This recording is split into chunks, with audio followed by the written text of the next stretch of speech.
Hello friends, welcome to Sayyid EH All-in-One Classes.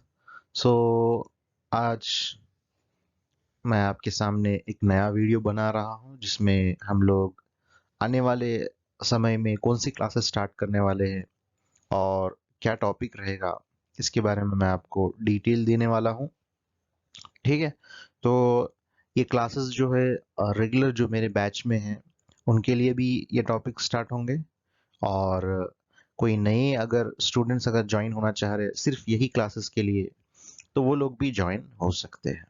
Okay friends, तो आइए देखते हैं क्या सब्जेक्ट्स पढ़ने वाले हैं और उसमें क्या कंटेंट है और कितना ड्यूरेशन होगा और क्या फीस है और किस मेथड में आपको इन क्लासेस के बारे में एक्सप्लेनेशन दी जाएगी। उन तमाम चीज़ों को आज की इस वीडियो में हम लोग डिस्कस करेंगे। तो क्या है EH all in one online classes detail.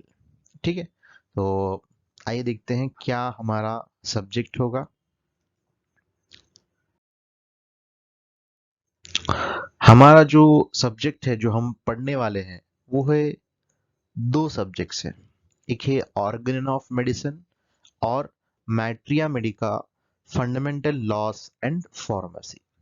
यानी दो सब्जेक्ट्स होंगे, इनको हम लोग डिटेल में हम लोग कवर करेंगे। ठीक है, तो ये दोनों के दोनों बेस है इलेक्ट्रो होम्योपैथी के लिए।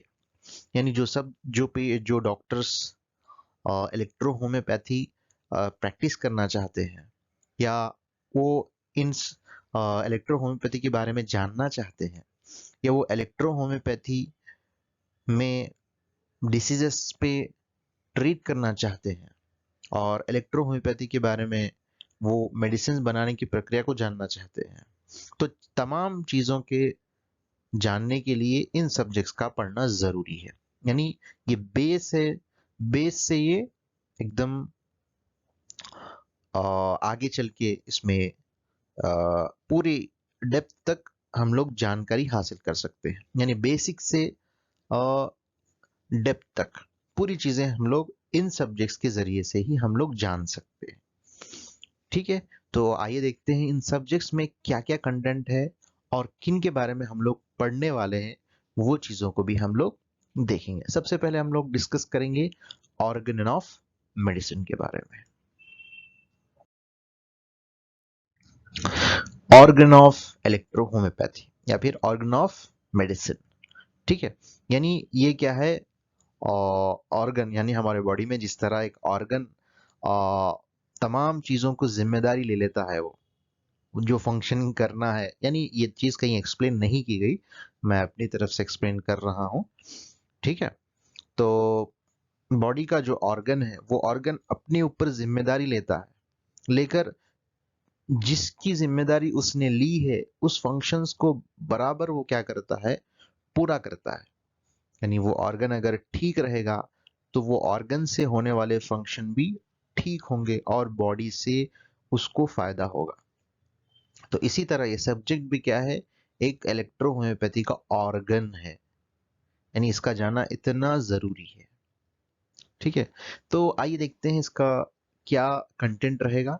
तो हम लोग जानेंगे इंट्रोडक्शन ऑफ इलेक्ट्रो होम्योपैथी। यानी इलेक्ट्रो होम्योपैथी क्या है, असल क्या डिफरेंस है और दूसरे पैथी के बारे में, और क्या क्या चीजें इसमें होते हैं, बेसिक से इनका इंट्रोडक्शन दिया जाएगा। उसके बारे में लाइफ हिस्ट्री ऑफ सीसी मैटी जी के बारे में हम लोग जानेंगे। जो फाउंडर है इलेक्ट्रो होम्योपैथी के, उनके बारे में डिस्कस करेंगे, उनकी लाइफ हिस्ट्री के बारे में डिस्कस करेंगे, उन्होंने किस तरह इलेक्ट्रो होम्योपैथी को इन्वेंट किया उसके बारे में डिस्कस करेंगे और बहुत सारे टॉपिक्स रहेंगे। फिर हम डिस्कस करेंगे कि बहुत सारे लोगों के जहन में है कि इलेक्ट्रो होम्योपैथी और होम्योपैथी दोनों एक ही है, तो क्या अंतर है, क्या डिफरेंस है, क्या दोनों एक ही है, क्या अलग अलग है, अलग अलग है तो किन चीजों में अलग अलग है, इन तमाम चीजों के बारे में हम लोग डिस्कस करेंगे। और इलेक्ट्रो होम्योपैथी का क्या मकसद है, किन चीजों पर ये डिपेंडेंट है, इसके बारे में डिस्कस करेंगे। और प्रिंसिपल्स क्या है, प्रिंसिपल ऑफ इलेक्ट्रो होम्योपैथी, यानी इसका जो उसूल है इलाज का, ट्रीटमेंट का उसका क्या है, क्या किस बेस पे प्रिंसिपल, इसके बारे में हम लोग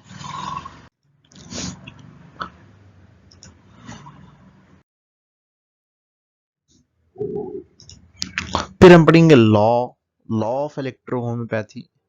ठीक है, इसके लॉ क्या है, किन लॉस को जहन में रख के हमें इलेक्ट्रोहोम्योपैथी को यानी ट्रीटमेंट करना है, और इसके फंडामेंटल्स क्या है उसके बारे में डिस्कस करेंगे। ओडी फोर्स के बारे में डिस्कस करेंगे। ठीक है, और कोहोबेशन, ये सब चीजें टर्मिनोलॉजी है। ठीक है, ज्यादा अब मैं एक्सप्लेन नहीं कर पाऊंगा। ठीक है, तो जब इसके बारे में हम डिस्कस करेंगे, जब हम डिटेल के बारे में इनके बारे में डिस्कस, टेम्परामेंट के बारे में डिस्कस करेंगे, क्योंकि ये इलेक्ट्रो होम्योपैथी का इतना जबरदस्त टॉपिक है और इम्पोर्टेंट टॉपिक है। इसके बगैर मैं समझता हूँ एक इलेक्ट्रो होम्योपैथी डॉक्टर नहीं बन सकता बगैर टेम्परामेंट के। ठीक है, तो ये एक जड़ है बेस का, इसका एक रूट है इलेक्ट्रो होम्योपैथी का मेरे हिसाब से। मैटिस रेमेडी, किन चीजों को आपने डेवलप किया था, कौन से रेमेडीज है, उनका क्या नाम रखा गया, उनके बारे में डिस्कस करेंगे। आगे हम सिलेक्शन ऑफ रेमेडीज के बारे में डिस्कस करेंगे, किन बेसिस पे हम लोग रेमेडीज को सेलेक्ट करेंगे, वो क्या प्रिंसिपल्स है उसके बारे में डिस्कस करेंगे। कॉम्बिनेशन ऑफ रेमेडीज, यानी एक से ज्यादा मेडिसिन को या रेमेडीज को हम किस बेसिस पे ऐड करेंगे। ठीक है, इसके बारे में डिस्कस करेंगे। एडमिनिस्ट्रेशन, यानी किन रूट्स के जरिए देंगे, क्या मुंह के जरिए देंगे और इंजेक्शन के जरिए देंगे या फिर अप्लाई करेंगे, वगैरह वगैरह। लॉ ऑफ डोसोलॉजी, यानी एक पेशेंट को मेडिसिन या रेमेडी दे रहे हैं तो उसका बेस कितना होता है, डोज कितना होना चाहिए, किस बेसिस पे हम डोज को आ, देंगे पेशेंट को, उसके बारे में डिस्कस करेंगे। इफेक्ट्स ऑफ द रेमेडी, यानी अब तो दे दिए, अब उसका इफेक्ट क्या होगा, कितना होगा, कहाँ तक होगा, किस पर होगा, ये सब चीजें डिस्कस करेंगे हम लोग।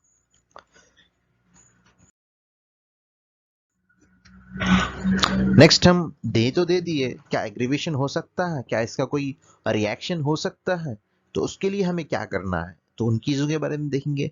और हेल्थ का क्या कॉन्सेप्ट है, असल किसको कहते हैं हेल्थ, और डिसीज किसको कहते हैं, इन चीजों के बारे में डिस्कस करेंगे। एनर्जी के बारे में डिस्कस करेंगे, क्या बॉडी में एनर्जी वाकई है तो किस तरह है, कैसे वो सर्कुलेट होता है, उसके बारे में डिस्कशन करेंगे। और तो ये दोनों एक साथ आ गए। केस टेकिंग, ये भी एक हुनर है, ये एक कला है, केस टेकिंग। तो केस टेकिंग के बारे में डिस्कस करेंगे। डायग्नोसिस, ये भी एक कला है। ठीक है, इसको भी सीखना पड़ता है, तो इसके बारे में सीखेंगे। द ड्यूटीज ऑफ फिजिशियन के बारे में डिस्कस करेंगे, क्योंकि हमारी क्या ड्यूटी है as a physician, as a doctor, electro homoeopathy practitioner, हमारी जिम्मेदारी क्या है, सबसे पहले उनको जानेंगे। और क्लासिफिकेशन ऑफ डिसीज के बारे में डिस्कस करेंगे। ठीक है, तो इतनी चीजों को हम लोग क्या करेंगे, ऑर्गन ऑफ इलेक्ट्रो होम्योपैथी में पढ़ेंगे। ठीक है, नेक्स्ट आइए देखते हैं नेक्स्ट सब्जेक्ट।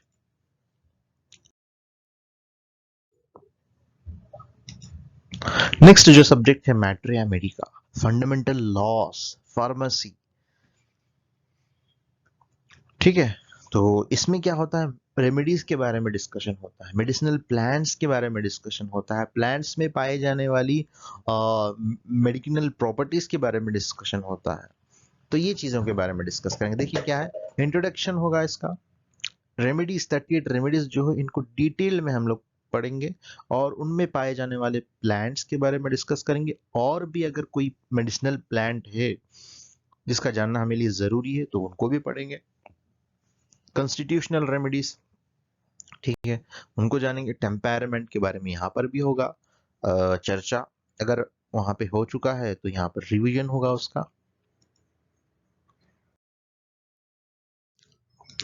और डायग्नोसिस के जो ओल्ड मेथड्स है उसको भी जानेंगे हम लोग, जैसा नेल, नाखून के जरिए से, पल्स के जरिए से, नाड़ी के जरिए से, जबान के जरिए से, यूरिन के जरिए से जानेंगे। आइरिस डायग्नोसिस के बारे में जानेंगे, जो इलेक्ट्रो होम्योपैथी में बहुत ज्यादा इसकी महत्व है, इंपॉर्टेंस है, तो उसको जानेंगे। और 45 पॉइंट्स जो उसके बारे में डिस्कस करेंगे। हम डाइल्यूशंस बनाने को, ड्रॉप्स, ऑइंटमेंट्स, लोशंस, इस सब चीज़ों के बारे में, किस तरह बनाया जाता है उसके बारे में डिस्कस करेंगे। ठीक है, तो फ्रेंड्स ये था दो सब्जेक्ट्स के कंटेंट के बारे में, और इसके अलावा भी बहुत सारे कंटेंट तो होंगे इसमें, ठीक है, जिसको मैं यहाँ पे मेंशन नहीं किया, लॉन्ग ड्यूरेशन हो जाएगा बल्कि, ठीक है, उनको भी हम लोग डिस्कस करेंगे। ठीक है, तो हमें डायरेक्ट हम लोग किधर आ जाते हैं, सर डाइल्यूशंस बनाने का तरीका बताइए। हाँ, ये किस तरह बनाया जाता है, ये किस तरह बना, डायरेक्ट हमें हम डायरेक्ट हमारा पहला कदम हम ग्राउंड फ्लोर पे रखने के बजाय थर्ड फ्लोर पे रखना चाहते हैं। तो मेरे भाई ऐसा हो नहीं सकता कि आप पहला कदम ग्राउंड फ्लोर पे रखें और दूसरा कदम थर्ड फ्लोर पे रखें। तो पहली सीढ़ी चढ़ के आप दूसरी सीढ़ी चढ़ने की ट्राई करिए, तो खुद ब खुद आप अपनी मंजिल तक पहुंच जाएंगे, ज्यादा मेहनत नहीं लगेगी।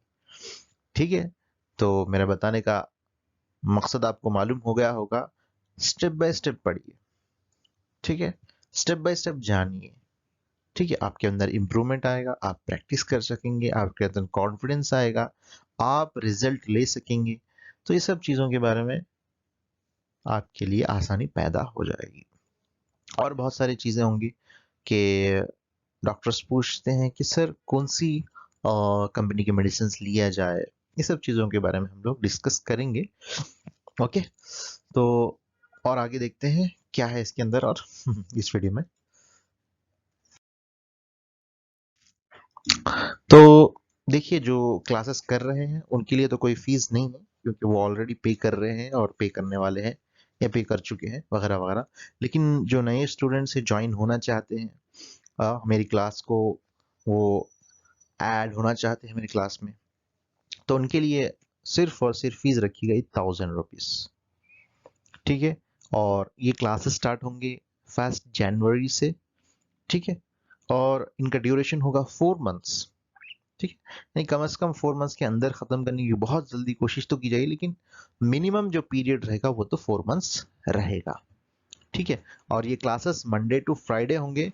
ये रिकॉर्डेड क्लासेस रहेंगे, यानी पहले से ही रिकॉर्ड कर चुका हूँ मैं आपको उसको फॉरवर्ड कर दूंगा, फिर आप उसको प्ले करके देखेंगे, फिर उसको नोट डाउन करेंगे, कुछ डाउट रहा तो फिर पीडीएफ नोट्स भी रहेंगे। ऐसा नहीं कि अलग से आपको नोट्स लिखना पड़ेगा, उसी क्लास के जो लेक्चर हुआ है उसके नोट्स आपको मिल जाएंगे। उस नोट को आप प्रिंट कर सकते हैं, या फिर उसको फोन में या फिर लैपटॉप में या कंप्यूटर में देख के उसको नोट डाउन भी कर सकते हैं। अब साथों साथ डाउट्स भी पैदा होंगे, तो डाउट्स भी क्लियर किया जाएगा, और आपको एडवाइस होना चाहिए तो वो भी एडवाइस दिया जाएगा फ्रीली। ओके, ये सब इन्हीं चीज़ों में हो जाएगा। तो एक्चुअली जो मेरा 18 मंथ्स का जो कोर्स है EH all in one class, उसमें ये सब्जेक्ट स्टार्ट कर रहा हूँ मैं, तो इसीलिए अलग से वीडियो बनाया जा रहा है। ठीक है, अब तक हम लोगों ने ओल्ड क्लास में, डायबिटिक की क्लास में बहुत अच्छा पैंक्रियास के बारे में डिटेल में पढ़ा था हम लोग, और बहुत सारे डॉक्टर्स का रिक्वेस्ट हुआ कि सर आप इलेक्ट्रोहोम्योपैथी की क्लासेस लीजिए, डाइल्यूशन, ड्रॉप्स, ये सब बता दीजिए। तो मैंने सोचा क्यों ना पूरा लेक्चर लिया जाए जो स्टूडेंट्स को फायदा हो। ठीक है, तो ये था आज के वीडियो में। ठीक है, तो आप ज्वाइन हो जाइए बिफोर January 1 और क्लासेस को एंजॉय करिए और नॉलेज हासिल करिए और अपने प्रैक्टिस को बढ़ाइए, और EH के लिए अपनी और आपकी तरफ से जो भी कोशिश है उसको एकदम परफेक्टली करिए और रिजल्ट भी देखिए। Okay friends, thank you.